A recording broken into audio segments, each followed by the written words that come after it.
Hey there, sports history fan. This is Arnie Chapman, aka the Football History Dude, and I'm here to help you finish your Christmas shopping list and let everyone else over there stiff-arm their competition while trying to fight off that tryptophan on Turkey Night. Now, what we did was we partnered with Rochester Sports Autographs, the largest JSA authenticated autograph distributor in the United States, where you can get up to 75% off over 30,000 autographed sports collectibles during this holiday season. They have something for everyone. But how is RSA able to offer such great deals on JSA authentication, you ask? Well, they do this by making deals directly with athletes so there are no extra markups, and they choose to then pass that savings on to you, the customer. Now, all orders from Rochester Sports Autographs are top quality and shipped to your door with top authentication and a money-back guarantee.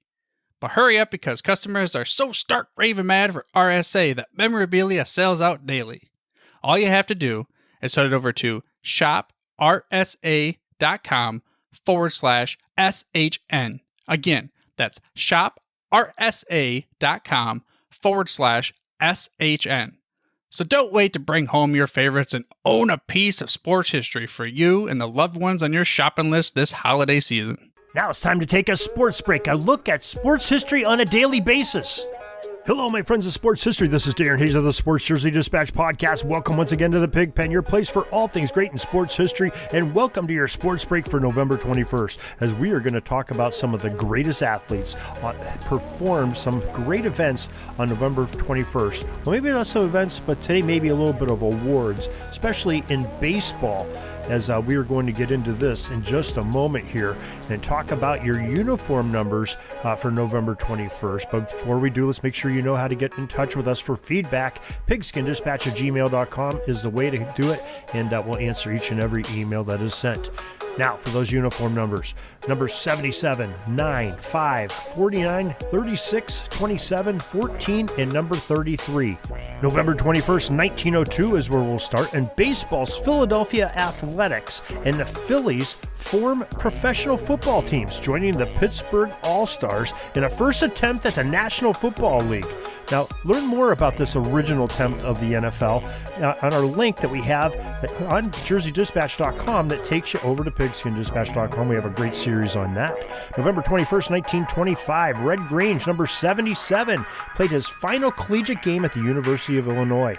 The Wheaton Iceman signed with the Chicago Bears just a day later, a move that may have saved the NFL, but got George Halas in a little bit of trouble and had a rule change for getting college recruits that lasted for years. Learn more on the Galloping Ghost at a link we have on jerseydispatch.com.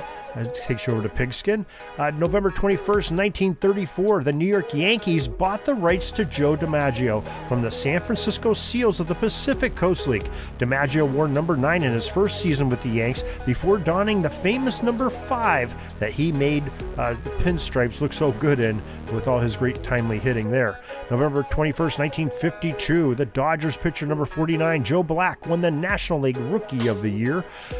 November 21st, 1956, Don Newcomb, the number 36 of the Brooklyn Dodgers, won the National League Most Valuable Player as well as the first ever Cy Young Award. November 21st, 1972, the Boston Red Sox number 27, Carlton Fisk, won the American League Rookie of the Year, while the New York Mets' John Matlack won the National League Rookie of the Year honor. November 21st, 1973, Pete Rose, number 14 of the Cincinnati Reds, won the National League Most Valuable Player Award. And in 1977, on the 21st of November, Baltimore Orioles first baseman, wearing number 33, Eddie Murray, won the American League Rookie of the Year. Finally, we come to November 21st, 1978, and Bob Horner, number 5 of the Atlanta Braves, won the National League Rookie of the Year award. And that is your sports history for November 21st, your sports break that takes you away from life's little issues and things that you're doing work-wise and everything, takes you into a world of sports history. If you would like to get more sports history, well, go over to sportshistorynetwork.com. Some great podcasts there. We have over 30 of them, thousands of hours of listening enjoyment. I think you'll enjoy all the different sports and eras that are talked to there with the great hosts and guests that come on all the time. Also, go to our websites, pigskindispatch.com and jerseydispatch.com. Till tomorrow, everybody, have a great sports history day.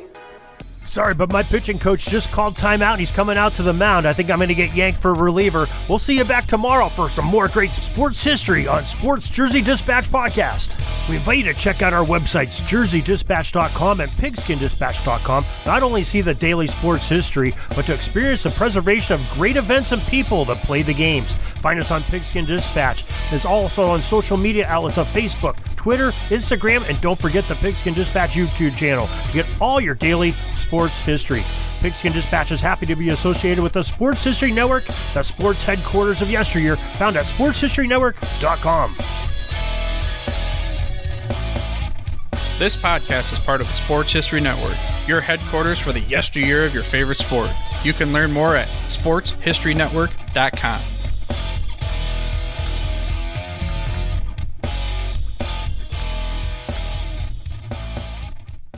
Hey there, sports history fan. This is Arnie Chapman, aka the Football History Dude, and I hope that you enjoyed this recent episode presented by the Sports History Network and were able to learn some good old-fashioned sports history knowledge nuggets. I started the Sports History Network back in 2020 with the mission to help podcasters find a community of like-minded sports history nerds, as well as helping aspiring podcasters to start their own shows.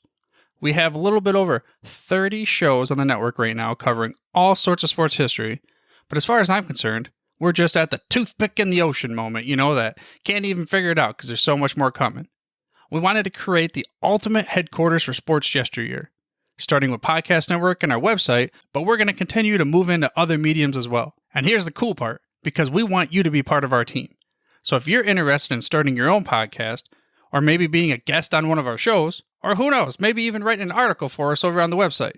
Seriously, all you gotta do is reach out to us on the contact page over at sportshistorynetwork.com. You can be as technologically savvy as a Neanderthal tapping on a stone trying to figure out this whole hieroglyphics thing back in the day. Again, it doesn't matter, because even if you don't understand the whole podcast space, we have a production team that can pretty much help you out with doing everything. All you gotta do, head over to sportshistorynetwork.com, head to the contact page, fill it out. That message goes right to me, and I'll reach out to you as soon as I can.